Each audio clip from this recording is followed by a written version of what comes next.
watching the station covering all of the DMV.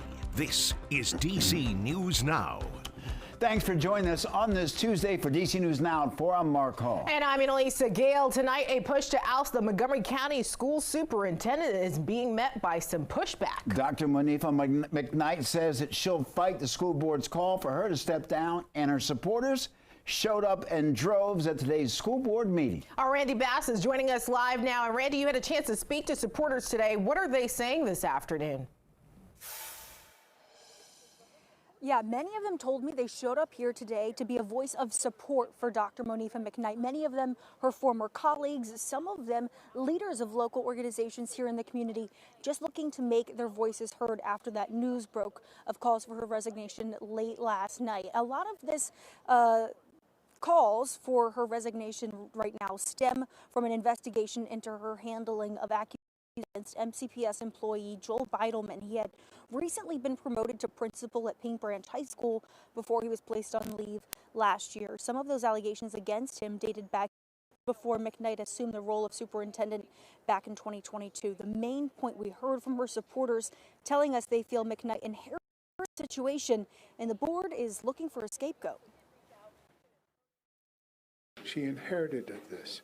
Now she's coming up with remedies to resolve it. Resolve the system to make sure it's equitable. We need to question why they are at the point where they are now to ask for her resignation. I'm not going to let that happen. So far, our attempts to reach the school board members calling for her resignation have been unsuccessful. They've been tied up in meetings, and when we've tried to reach out through other means, we've been told that due to pending and ongoing litigation, they're not able to comment at this point. As for the superintendent, she was whisked away right at the end of today's board meeting, and we were not able to catch her either. We are, though, reaching out to attorneys for the superintendent tonight to try and hear from her that way. Live in Rockville, I'm Randy Bass, DC News Now. All right, Randy, thank you. We're also hearing from parents of Montgomery County students following the calls for McKnight to resign. Parents we spoke with say they were in favor of McKnight being hired as superintendent nearly 2 years ago, but they say due to a number of events, including her handling of the accusations against Beidelman, they now would like her to step down.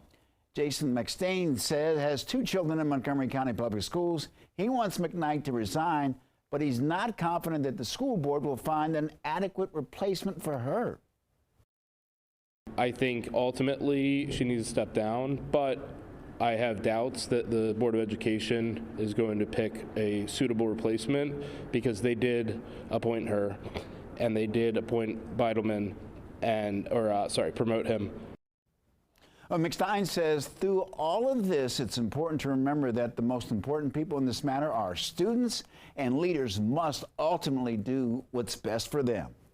All right, switching gears now, taking a live look outside at Roslyn. Looks pretty decent out there on this Tuesday, Mark. It really does. And you know what? Maybe better days are ahead. Let's head over now to meteorologist Damon Matson for a first look at the forecast. Damon, this warm-up that you were talking about yesterday, you told me we had to be patient. Yes, it's a slow go as far as getting those temperatures to bump up, and the clouds that we have out there are part of the reason for that. If we had some sunshine, I'm sure we'd see temperatures spike up even more, but despite the clouds, we're actually continuing to warm up. We are currently at 44 degrees in D.C. We actually have some cooler temps, low 40s right along and east of I-95, but back to the west across the Shenandoah Valley is where you'll find some of those warmer temperatures. 50 degrees in Winchester, 51 in Woodstock. So we not only saw most of the DMV reach the 40s today to continue the thaw, the melting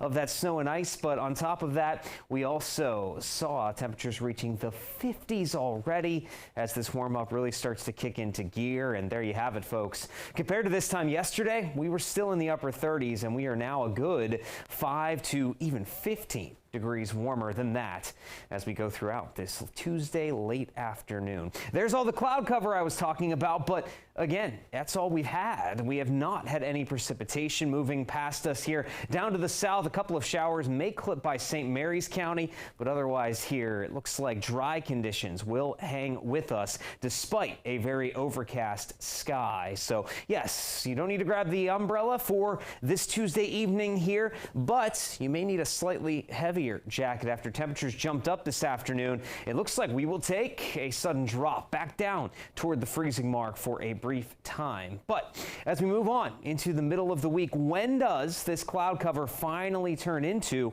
some rainfall, some soggy conditions, and how much more are temperatures going to rise over the next few days? We'll have a full look at your forecast coming up here in just a bit.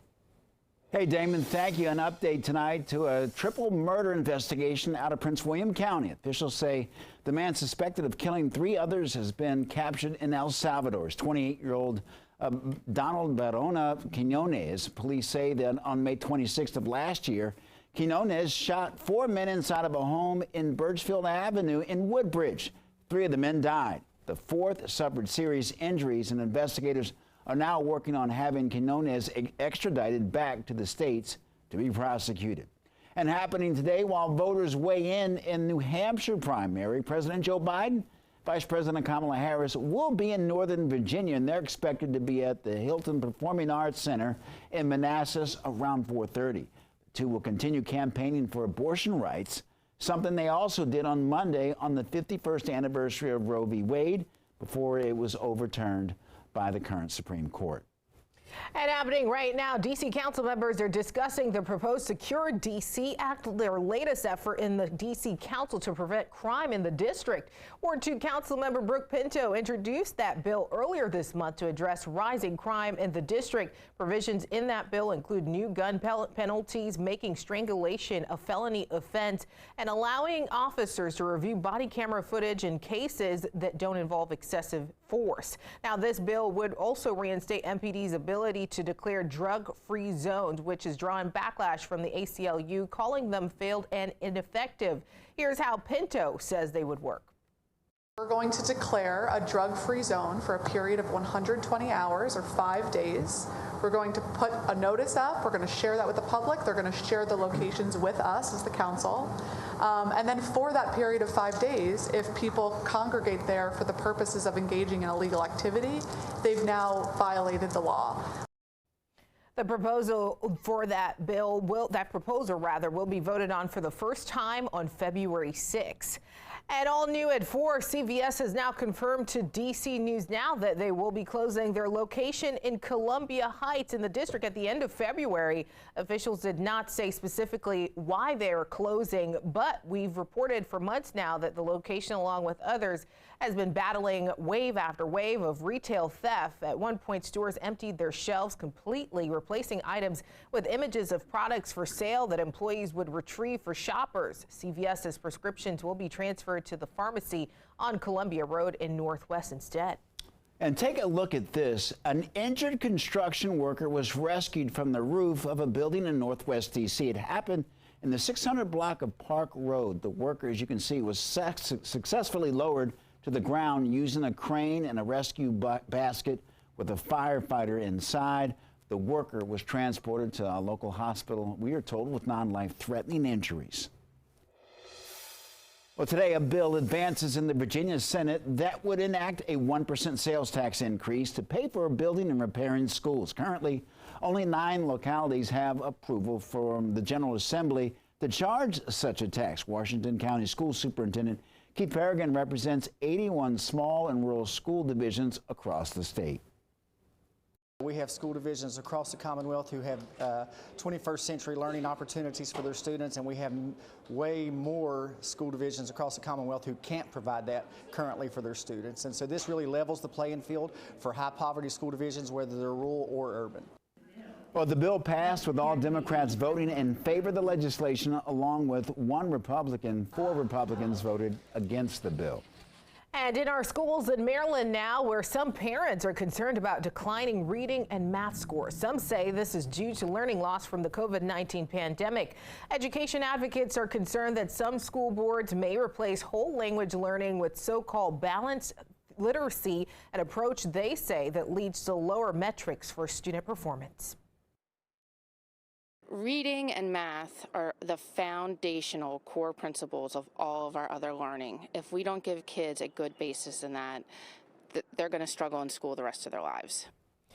Meanwhile, the Maryland General Assembly is meeting in Annapolis right now to debate over the multi-billion-dollar blueprint education plan for schools across the state, which would introduce a more innovative learning approach for students.